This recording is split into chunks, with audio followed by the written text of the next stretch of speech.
Hi, everybody, and welcome to the Threat Show. I'm Robert Wagner, and with me are my co-hosts, Darian Kinlan, VP of Technology at Fletch, and Chris Wilder, Director of Research at Tag Cyber. How you guys doing today? Outstanding. Pleasure to be here. And with us, we have none other than Dave Kennedy as our special guest.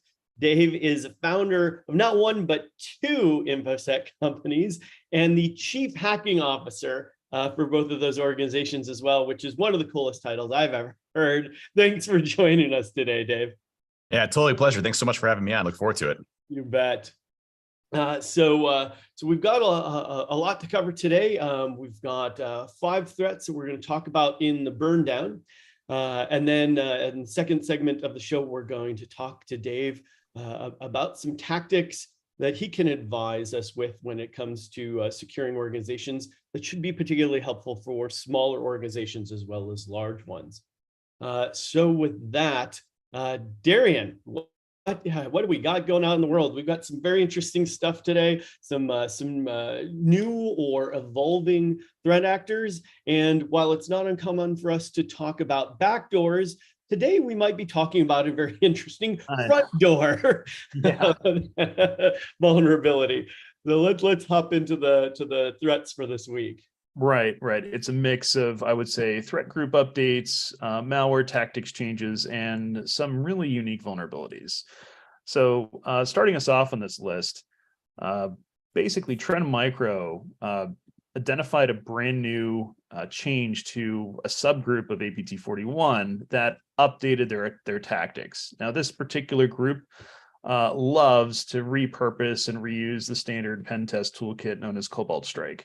But what they've done is they've gotten more familiar with how to evade EDR products by repackaging and obfuscating that particular tool in a myriad of ways. So in this particular time frame, they actually started out just kind of going after soft targets over in Asia, specifically Taiwan, focused on, how can we go after these particular industry verticals and compromise very targeted organizations and agencies with it, going after basically a small subset of industry verticals in this area.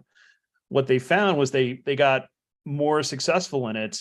They learned from those tactics, and they've now started to repurpose brand new custom loaders that try to obfuscate again the same malware. So under the hood, it's the same malware, but they're getting better and better about evading security detections. And it's amazing to see just how the progression evolves during this time frame. And it's likely, given this level of evolution within around a 6-month time frame, a lot of organizations, including the retail ISAC, are kind of sounding the alarm, saying, "Hey, it's only a matter of time before they're going to, set their sights elsewhere." Honestly, right. These guys are in their little brother APT10. These guys are truly the Chinese buffet of hackers. We're tracking about 30 different variants of malware that are coming out of these guys. Most of them are backdoor and some rat, but backdoor and download are kind of the big areas. But this biggest one is there's about we're seeing about 175 TTPs that they use. Wow. And so that's very concerning. But they're so broad, and there's so much, like you said, Darian. They keep adjusting but these guys, it's a volume game for them. Yeah. And they just pull something and then send it back out, and they really do an excellent job of hitting. They're indiscriminate on whom they hit. So it's one that keeps a lot of folks awake at night. Chris, are they actually showing up in your clients' traces, or?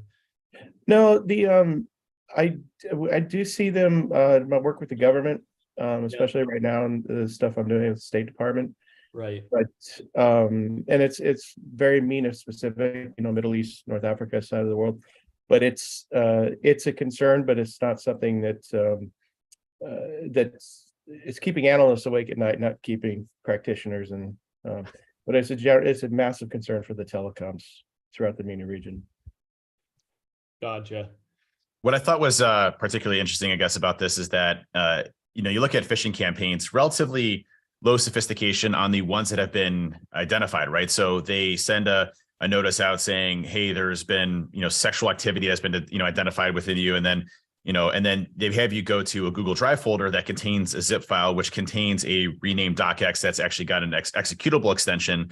And then from there, it has the custom loader that then decrypts the shellcode, deploys it directly into memory via Cobalt Strike, and then ejects it via Run DLL32 or DLL host for the DLL import.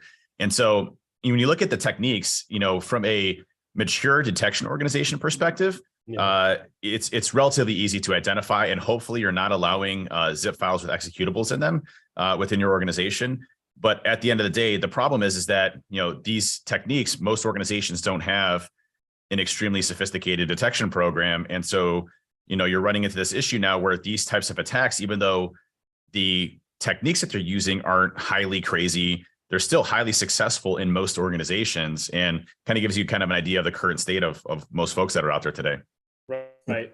And for small companies that may not even know how to block zip files with executables in them, you partner with your vendors. They may be able to help you if you do have EDR, stuff like that. Obviously, this is designed to evade it, but keep updating that EDR as fast as you can. And your best second line of defense is really the education of the users. Remember that Amazon has free user awareness training now. It's the same user training that they do for their own employees. So if nothing else, help walk your employees through that training and help them understand how they could be socially engineered into clicking on these links or attachments.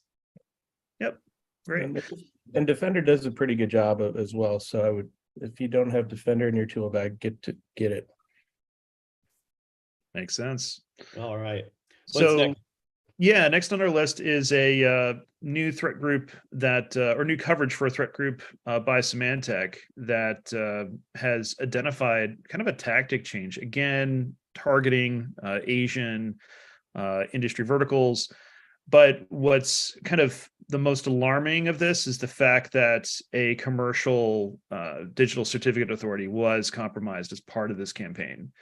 So when we talk about supply chain attacks and effective supply chain attacks, this is high up on the list. It's usually not easy to compromise a CA. I'm sure there's a lot of arguments around that, but generally speaking, it's supposed to be not easy because ultimately cleaning up and remediating, a compromised certificate authority is expensive and time consuming. If it was easy, everybody would be doing it because this is one of the holy grails, right? Everybody would love to compromise the CA. Yeah. And any particular commercial organization that was using the CA for a legitimate cert issuance is now a potential soft target where either the attacker can go after those customers directly or potentially just spoof the identity of those particular customers to then go after others that use them in the supply chain. Right on. Yeah, and then this thing is it's popped up. What is it? Last week, I think it kind of popped up as a new friend of ours. And I've already had 4 or 5 different inquiries specifically about this and what to do. Our analyst team, or we're going back and we're actually coming up with a decent response for it. But not, Darian, you're absolutely right. This is a new scary. Well, and I think when you look at how certificate authorities are being used in general, we see BYOD very heavily being used right now by adversaries. Bring your own drivers, where they'll take drivers that are legitimately signed by like NVIDIA or Microsoft and their previous rev versions that have their own vulnerabilities in them that they can use to exploit for remote code execution. So they'll, drop a DLL on a disk that has a known remote code execution vulnerability, but yet it's still code signed and still valid because it's still, a legitimate DLL being used by operating systems, especially for those for backwards compatibility and those that haven't been patched. Right. And so, and it's whitelisted by EDRs, it's whitelisted by, antivirus products. So it's very difficult to go and detect. And you see the same type of techniques being applied here where, leveraging legitimate certificate authorities to go and sign. And I'll tell you, as a pen tester and red teamer, we have our own code signing certificates registered to kind of, shell companies is the wrong word because that sounds highly illegal. But companies that we have stood up that are legitimate, have legitimate EINs and things like that we use to buy code signing certificates to sign our own C2s that we develop. So this is a very effective strategy that these APT groups are using, and one that we use heavily on the red teaming side too. And Chris, we'll be looking forward to any countermeasures that all come up. We'd love to post that to the resources in both organizations, just so folks can take a look at that. Awesome. All right, what do we got next, Darian? Yeah, so the next one on our list really is highlighting a change in tactics that we've seen as the cyber war between Russia and Ukraine evolves, right? If you recall, maybe a couple of months ago, security research teams across the world started to enumerate all the different destructive malware that Russia was using in their cyber war. So they've literally exhausted identifying all the different wipers, all the different destructive malware that was previously used. And so now Russia's gotten a little bit more creative. They're repurposing malware that was traditionally for ransomware, and they're just stripping out the recovery component and converting it to be a wiper. So it'll be interesting to see if we start to see trends of this where, previously predominantly, ransomware was never really intended or used for this purpose, now is. So from a defender's perspective, that's a bit concerning. If you had any hopes or shreds of, trying to recover data post ransomware infection, you probably won't be, a valid strategy in the future. You pretty much have to assume, look, your data is gone. You need to recover from a trusted source. Right. Mhm. Go ahead, Chris. I was just going to say, this is, I talked about this. I guess I'd say it'd be a little bit controversial. I said this on the last one, I think, talking about us being in World War III, but it's a cyber war, and some people agree with me, some people don't. But I believe that, I think one of the things that's happening right now is this whole ransomware world is actually starting to move away from, oh shit, my files are encrypted. But the other big scary part is the data exfiltration piece of it. Yep. And so we're getting a lot of different companies like HP that went ahead and bought Zerto, and then you've got guys like Black Fog and some of these other guys who are actually doing very specific areas around the data exfiltration side as opposed to the encryption piece. So it's kind of changing the dynamics, but it's still a major problem. But with this one, it called home. The ransomware called home, even though it's just sitting there, may sleep for a year, Right. but it did call home, and it's just waiting for instructions. And that's just the reality of how this is evolving. And Derek, was this the one that calls home through Mastodon? Or was I think it does. Yeah. Well, ever since we saw the fallout with Twitter, even malware operators are starting to diversify and say, let's look at other. Wait, is something going on with Twitter right now? I don't. Heard. Yeah. So even malware operators have contingency plans now, right? Yeah. It's just a bunch of rumors, Dave. Don't believe. Oh, gotcha. Well, what's interesting about this is, Russia's MO has always been, leverage the techniques of ransomware groups and authors, especially those that happen to be in their country, to leverage their capabilities as well to inflict damage on the United States as well as others. And it's always been kind of the unspoken rule that a lot of these ransomware groups were working kind of on the behest of the government, or at least the missions and motives, I think, of the government entities, right, kind of with impunity and that type of stuff. And, with NotPetya was a great example where, the response of that wasn't, to recover the files. It was pure destruction for folks that were doing work with the Ukrainian tax software that was there. So anybody that did work in Ukraine. So you're seeing this, again, from a Russia perspective where, hey, we're going to encrypt the heck out of you. You're pretty much toast. There's no way of recovering. And that's really the actuality in pretty much all ransomware sides. If you don't have the ability to recover, you're either paying the ransom or you hopefully have really good backups. And that's kind of the catch-22 right now. So have a good backup strategy, folks. That's the biggest tips for all of this. Even if you're not in Ukraine, have a good backup strategy to recover in the event of a ransomware. Right. Yeah, it's funny because the smaller companies that we work with, when they do get hit, and I do quite a bit of consulting, helping them kind of get through this. And the first question they have is, do I pay the ransom or not? Number one. Second question is, what's a crypto wallet? And then third one is, where do I send the money? And it's always in that order, and it's very painful. So it's more of an education process, and I think we need to do a better job as practitioners to educate people on not just, okay, you got ransomware, you got hit, but on everything else too. I think it's just a whole, we need, what do you do if your mouse is moving around on your screen one day and your screen is flickering? Do you unplug it, or do you crawl under your desk and cry? And I think why not both? Yeah, I- and I've been under my desk crying before, so I'll be the first to admit it. So. No, but it is a challenge though, that a lot of it's there's a gap between the education side of it and then the actual the execution side of the malware, ransomware, whatever, all the above. And Chris, at some of these smaller orgs, are you seeing them at least making an attempt to back things up? I mean, now that we have cloud, I remember doing backups on tapes, right? Yeah. And having to swap those tapes out. Now that you can back up to the cloud, I mean, I can't think of a single legit reason why people aren't backing up. I think the SOTA right now, the state of the art right now, is about 15 minutes. So I'm thinking, well, that's not enough. But the other side of that, like I said, was saying earlier, it's just kind of a lot of people are just ignorant about this. Right. I was speaking to the CEO of BlackFog, their ransomware company, and they're on the defensive side, not the offensive side, just to be clear.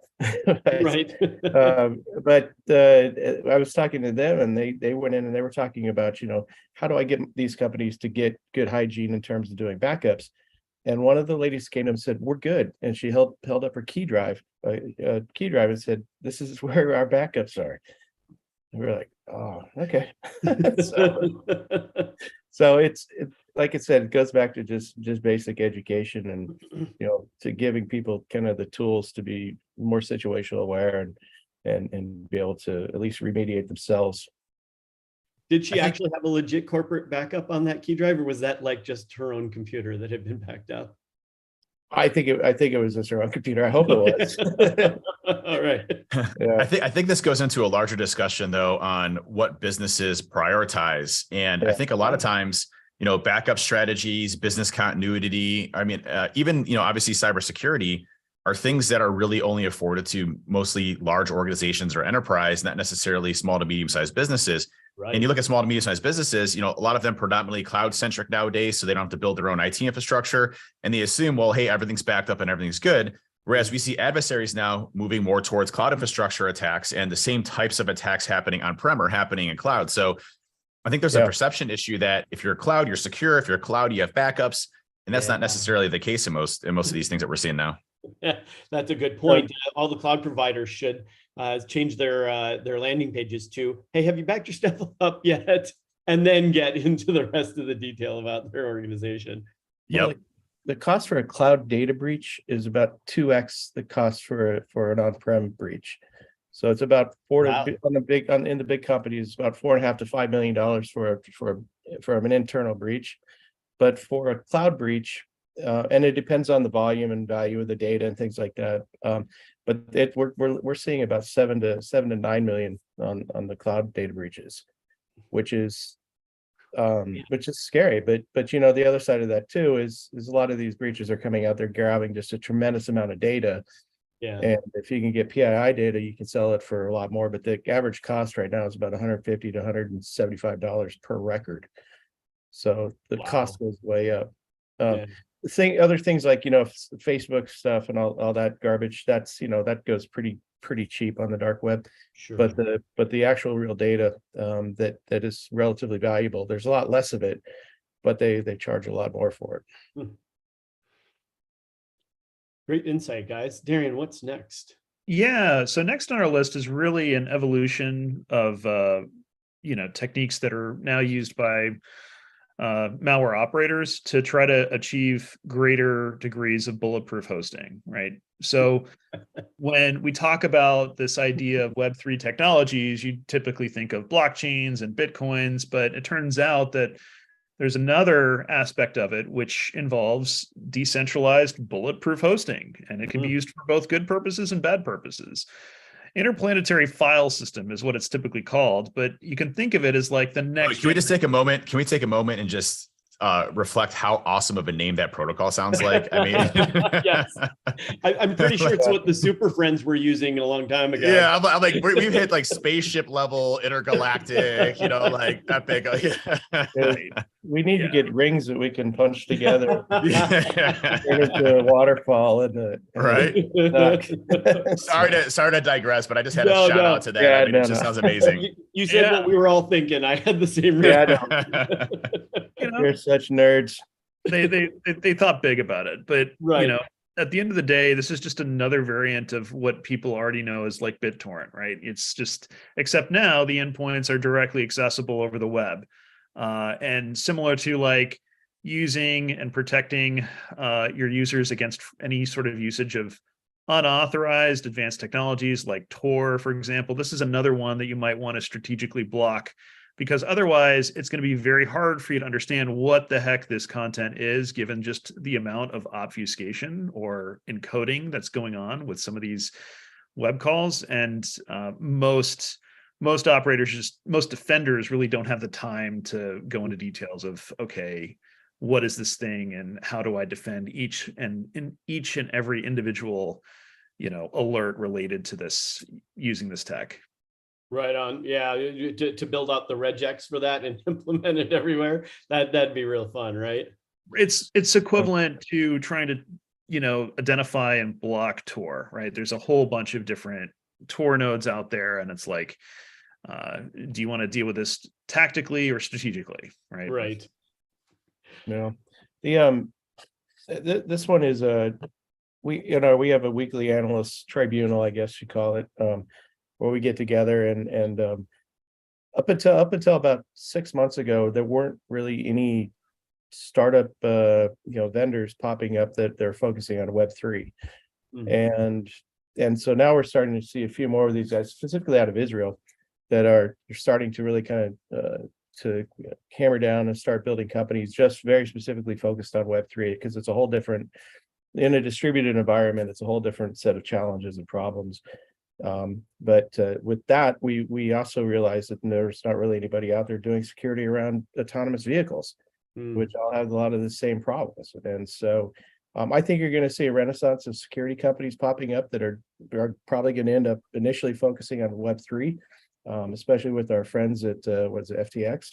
I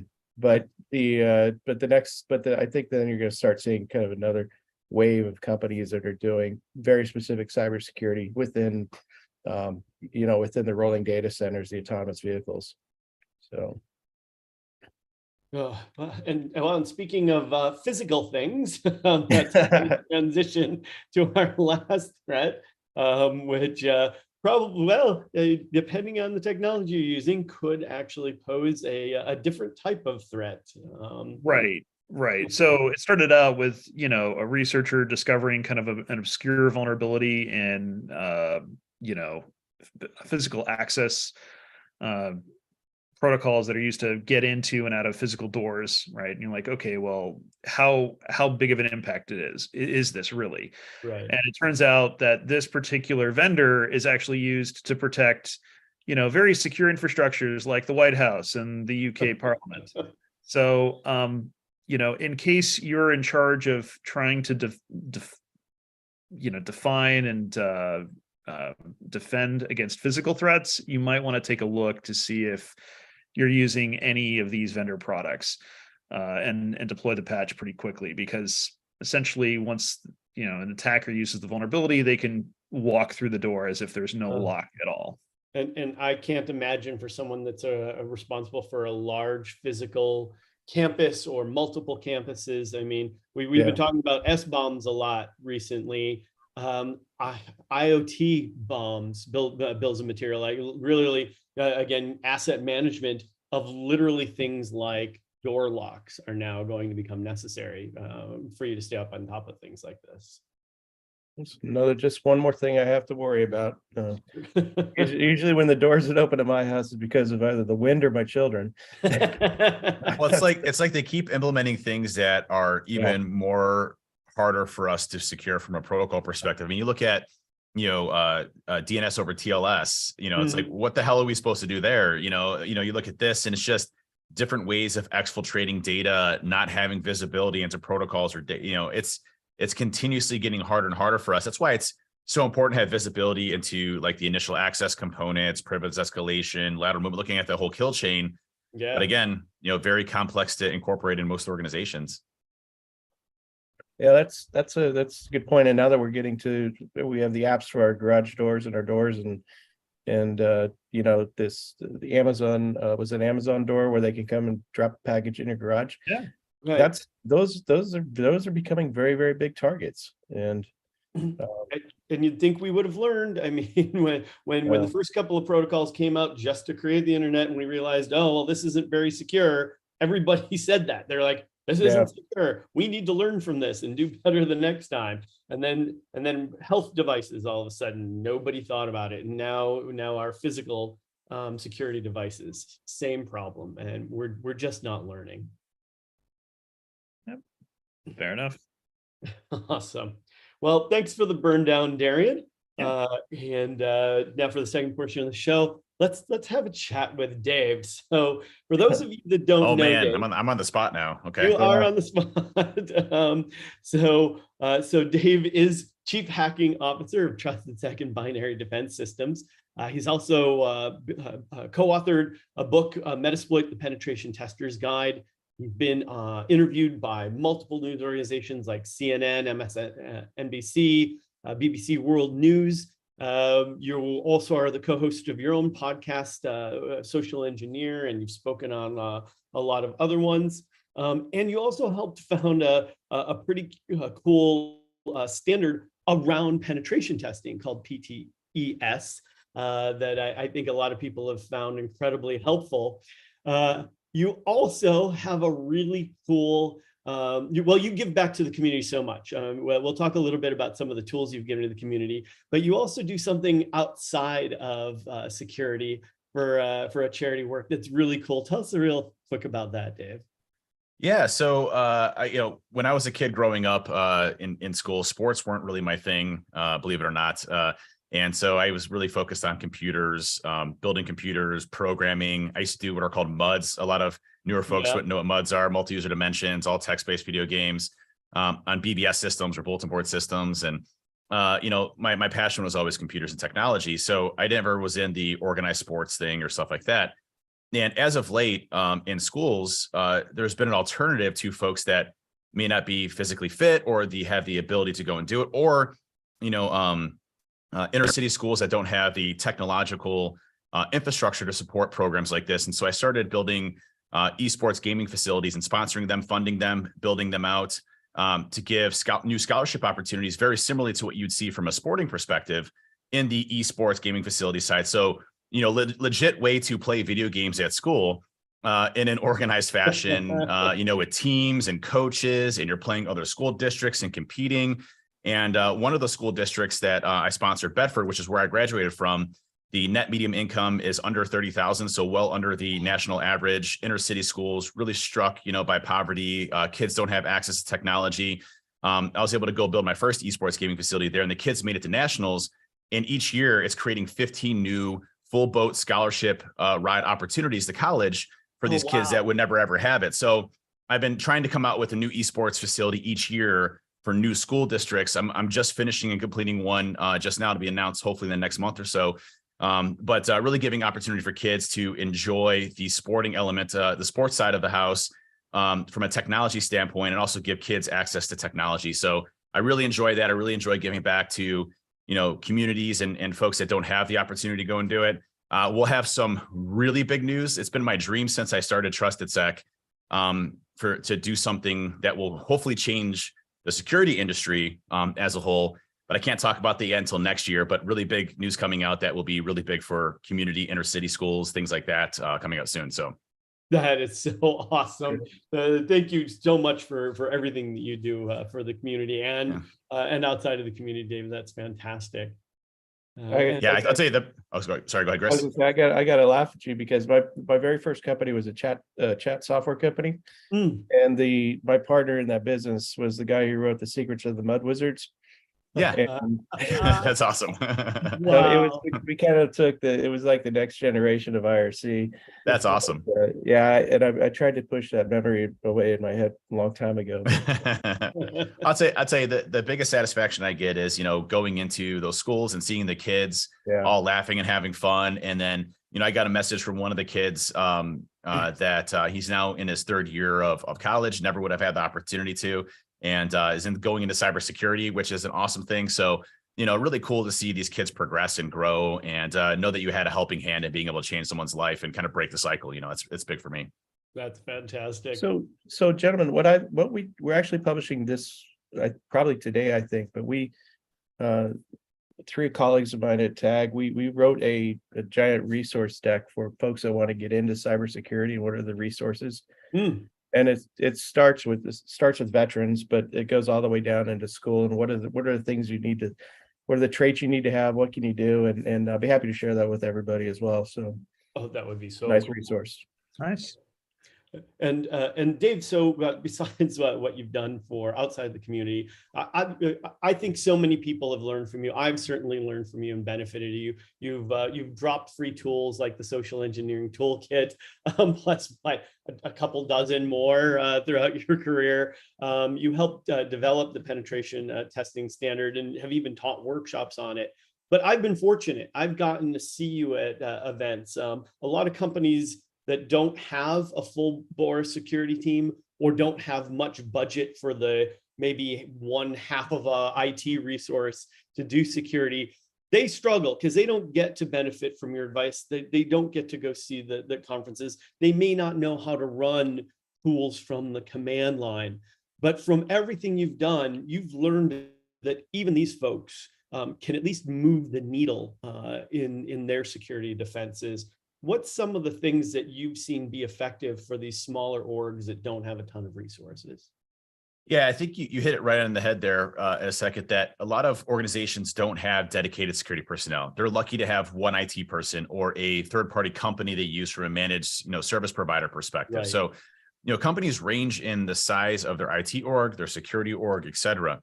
And when you look at the size of an organization, I think the biggest shift and change that people have to recognize is that regardless of the size of your organization, you are a target. So once you understand that first fundamental concept, because, like 10 years ago, we would say, hey, everybody's a target, but it really wasn't the case because ransomware groups really weren't targeting everybody. They were targeting really low sophisticated companies, mom and pop shops, churches, things like that. Right. But what we've seen is that, these ransomware groups now have the same level of sophistication as APT, nation state groups. They have research divisions, they have dedicated personnel. One thing that I thought was really funny, if you look at the Conti leaks, which was a really big, one of the largest organized ransomware groups, they had a tiered help desk system, and there was a bunch of dumps that happened from their internal chat servers that happened a few months ago. Oh, wow. And when you look at their chat logs, you'd see a help desk type of system where you'd have less sophisticated hackers trying to break in, and they'd run into something and have more sophisticated hackers helping them break into these companies. The funniest one that I ever saw was one of the hackers landed on a Linux box and couldn't figure out how to exit VI, the editor. And so he was asking the help desk guy, it was something like, how do I get out of this hell of an editor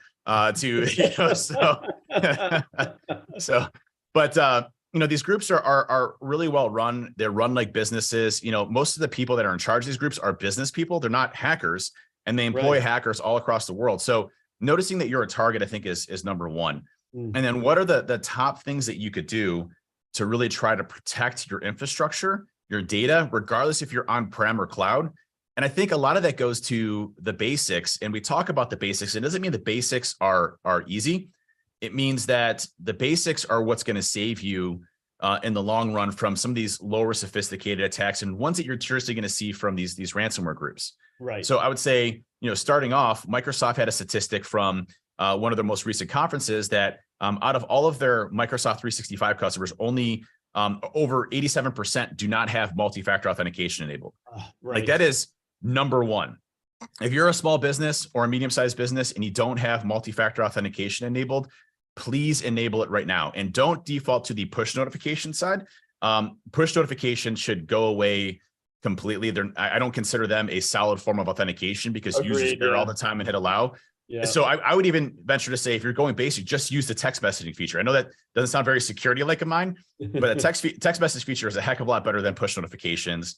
And if you can get to an authenticator app, even better. But your multi-factor authentication is number one. Leveraging password managers across your enterprise, like LastPass, 1Password, having unique passwords. We often see that credential stuffing, I think, is a major problem that a lot of these breaches originate from. You saw Uber recently was breached by a bunch of 17-year-olds called Lapsus. They were able to buy a contractor's account from the dark web, use that to get around, and they used multi-factor authentication, just kept spamming the contractor with a push notification. Eventually they hit allow, gave them full access to their infrastructure, full data breach, et cetera. So, I think password management, multi-factor authentication, and the last one is keeping your systems up to date as much as possible with the latest security releases and patches. Those three things alone make a huge difference. The last one I'll say is having visibility into your infrastructure. So monitoring detection. So those are the four things I think that are really important. That's a whole complex subject in its own. Sure. But at least leveraging, if you're a Microsoft 365 customer, leveraging something like Azure Sentinel, there's a lot of connectors in there that will automatically hook into, Office 365 and a bunch of other areas you can get visibility into login activity and unusual traffic. It can start to get complex if you don't have dedicated resources. That's where maybe a managed security service provider comes into play. But at the end of the day, it's really bringing those basics together that will save you in the long run from a lot of these major breaches that you see out there. Right. And the first two that you talked about, pretty much any IT person can deploy it. For multi-factor, I'd also recommend don't make the mistake some folks do and only do multi-factor to the important accounts. You really have to do it for every account you have out there, or you have massive gaps in that people can use to bypass. But then for the other stuff, something like a third-party contractor, an MSSP, can help you get that more complex stuff done, so that you can get that visibility and you can get control of your vulnerabilities, for instance. Yep. Why do so many people struggle with patching, do you think? I think it's a thing of its importance, like we talked about on backups. It's we all have a lot of distractions throughout the day. We're running businesses. Our businesses are moving at a rapid rate. You have HR that's putting in a new HR system. You have new systems that are being put over here, a new technology that we're leveraging and we forget about. I think it's just a matter of consistency and standardization across the enterprise that makes a big difference. You have people's laptops that are running different components of software that have variations. And it's just, until you get a handle around configuration management and owning your assets, I think it becomes a struggle for folks to patch systems. But at the end of the day, changing defaults, hardening your systems, that type of stuff will make a big impact. I don't typically see a massive exploit that compromises an entire organization anymore. It's just not like happening as much as you would think. And those usually make the big news subjects. Right. So, I think, the multi-factor authentication, password manager is probably the two most important ones I focus on. And then looking at, either removing legacy systems in your infrastructure or patching the existing ones that you have. I think that'll make a huge difference.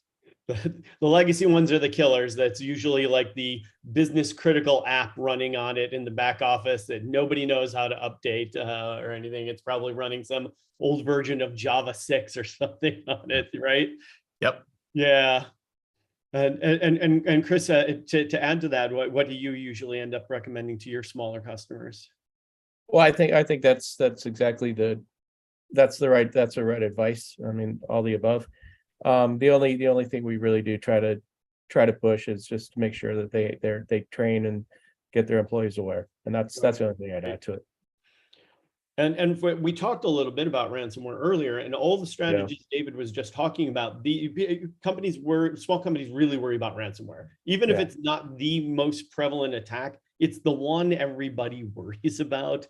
Those tactics that Dave described really are your primary defenses for stuff like that. And they're effective. I mean, they do a very good job. And then your backups being your last line of defense is super critical. If you have backups, you can recover from any ransomware attack. Yeah. Yep. As long as you don't have access to your backups. Right. I know. Right, yes. And don't put them on a key drive either. So Yeah. Right. All right. Uh, So I'm going to remove my key drive here really quick. yeah. Well, this has been fantastic, Dave. Thanks so much for the advice. Especially, I love everything you do, and a lot of people don't always have access, or like I said, or budget to go to conferences where you're speaking. So I'm so happy you were able to come and join us today and give a bit of advice to folks that may not otherwise have gotten it. So it's really appreciated. Yeah, pleasure is all mine. Seriously, thanks so much for having me on. And you can always find me on social media if Twitter's still alive. Right. I'm at Hacking Dave on there, so always feel free to ask me questions. I'm always responsive to to folks out there, but always happy to help out. That's what I'm here for. Fantastic. Thanks so much. And thank you, everybody. We're going to take a week off for Thanksgiving, but we will be back the following week with the Threat Show with a surprise, but yet unannounced guest for that show. So stay tuned and follow us on Twitter and YouTube to find out what the next guest is going to be. And with that, happy Thanksgiving, everybody. If nothing else, I'm thankful for all of you and everything that you all do for the InfoSec world. So thanks and take care, everyone.